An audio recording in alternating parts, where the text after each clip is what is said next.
السلام علیکم، زه یم سالار خان. تاسو اورئ انسان او علم. باش تصویرونه او دوکه ده چې مسلمانان د دې څه نه خبره دي، نو د یو خاص تاریخ او نصیحت واورئ. بدکاري د مسلمانانو دپاره زار ده چې دردنه پورې د دې هېڅ علاج نه دی پیدا سوی. خلک ورځ تر بلې د بدکارۍ خواته روان دي. بدکارۍ ولې دومره عام سوه؟ آخر د دې بنیادي وجه څه وه؟ ملګرو، په تاریخ کې اوله واره پاش تصویرونه د وسلې په رقم د سلطان صلاح الدین ایوبي په دور کې استعمال سول. عیسائی بچایانو فاش تصویرونه د وسلې په رقم استعمال کړل. کیسه دا رقم ده: عیسایان د جنگ په میدان کې د مسلمانانو سره سخت پریشانه ول. اسلامي پوځ په عیسایانو او نورو غټو طاقتونو باندې زور و. د عیسایانو د سوچ نقشه هغه وخت بدله سوه کله چې 1.5 لک اسلامي پوځ 15 لکه عیسائی پوځ ته شکست ورکړي. د عیسایانو د پوځ مشر رونالډ په چغو چغو وژړل او یو غټه غونډه یې جوړه کړه. دا غونډه په اسلامي او عیسائی پوځ باندې وه چې په اسلامي او عیسائی پوځ کې څه فرق دی. معلوم سو چې مسلمانان ټوله شپه الله ته په سجده کې ژاړي او بیا ټوله ورځ په میدانو کې جنګیږي. د هغوی دننه یو دنیا آباده ده چې هغه ته ایمان ویل کېږي. دا ایمان د دوی څخه د دنیا یره او د مزو څخه پورته یو ښه جنګجو جوړوي.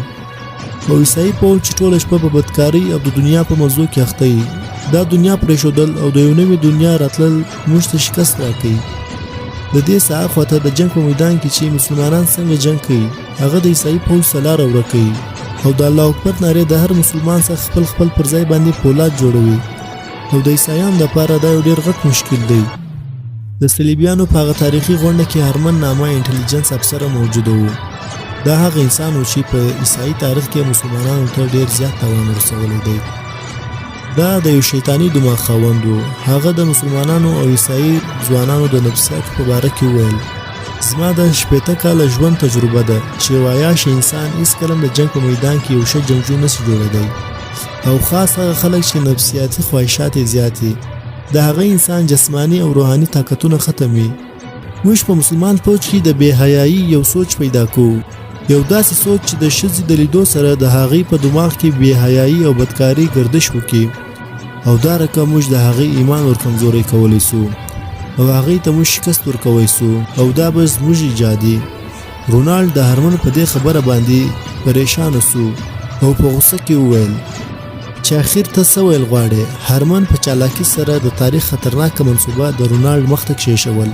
د دنیا مخ ته دا منصوبه د آرټ ګرافي په نامه راله. د دې منصوبې څخه یو کال بعد سلطان صلاح الدین ایوبي ته خبر رالی چې د پوځ یو څه ځوانان د شپې ورک سي، او په ځوانانو کې اکثر جنسي خبرې هم اورېدل سوي دي.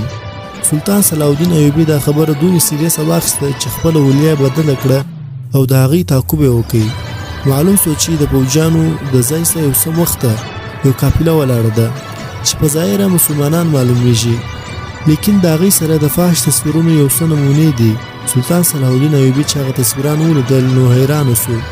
هغه تصویران دا رقم جوړ سوي ول چې یو انسان د جنسي کار دپاره جذباتي کېدلی سو.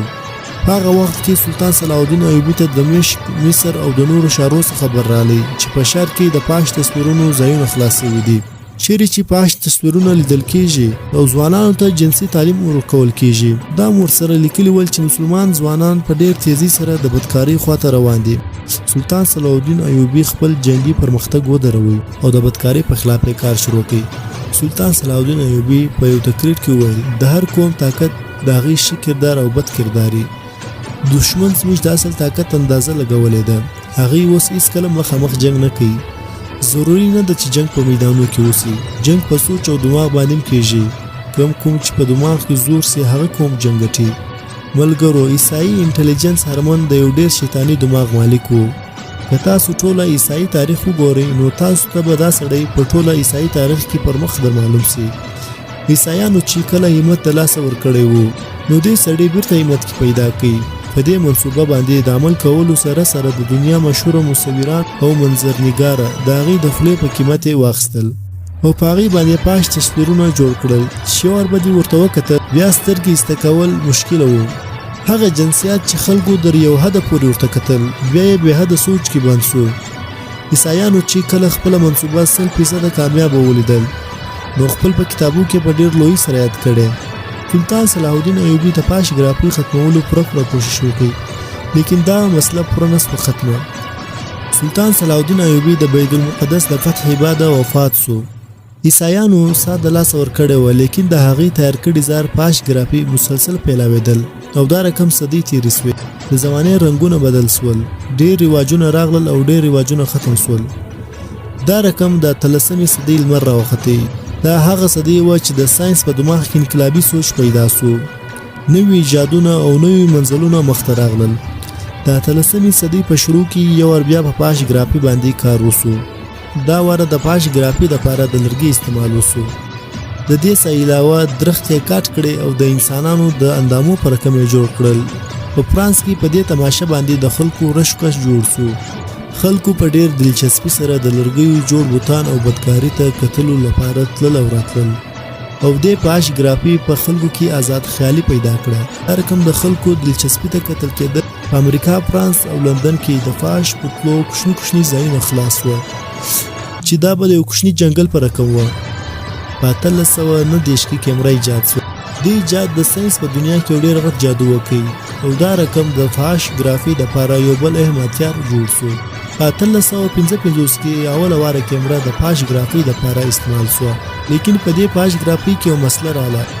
هغه دا مسله وه چې کیمرې به د تصویر یو کاپي جوړول او د یوه کاپي در ډېرو خلکو پورې نسوه رسېدی. دا رقم د پاشګرافي پیړۍ د مشکل شکار سو لیکن دا مسله هغه وخت مسله نه وه چې کله په 1863 کې پرینټر مشین ایجاد سو. د دې ایجاد سره پاش تصویرونه او جنسي خاکې د خلکو لاس ته راغلل. په 1801 کې پاش تصویرونه په تور او سپین رنګ کې ښه ډېر مارکیټ ته راغلي ول. په دې مارکیټو کې د پراس مارکیټ د ټول څه مخته و. ملګرو په 1870 کې ویډیو کیمره مخته راغلل. دې کیمرې په یو منټ کې 80 تصویران اخیستل. بیا دا ټول تصویران د یو بنډل په رقم ماشین ته ورلیدل او بیا هغه ماشین په لاس باندې پیچل کېدی. دا تصویران په دونه تیزی سره تیرېدل لکه ویډیو. دا رقم دا طریقه مخته په ټي وي ټکنالوژي کې استعمال سوه. د ویډیو ټکنالوژي راتلو سره په یورپ ملکونو کې د فلم جوړولو کمپنیانو بنیاد جوړېدل شروع سو او د دې سره په تاریخ کې اوله واره د پاش فلمونو کمپنۍ خلاصه سوه. اول پاش فلم په 1895 کې جوړ سو. د لومیر برادرز کمپنۍ اوله واره پاش فلم د خلکو کتلو لپاره په فرانس کې پیش کړي. د هغه فلم ډایرکټر البرټ کرشنر و. اول پاش فلم 14 منټه و. دې فلم ډېر زیات بزنس وکړي. دا رقم د پاش خواهش د ضرورت څخه زیات په بدکارۍ کې بدل سو.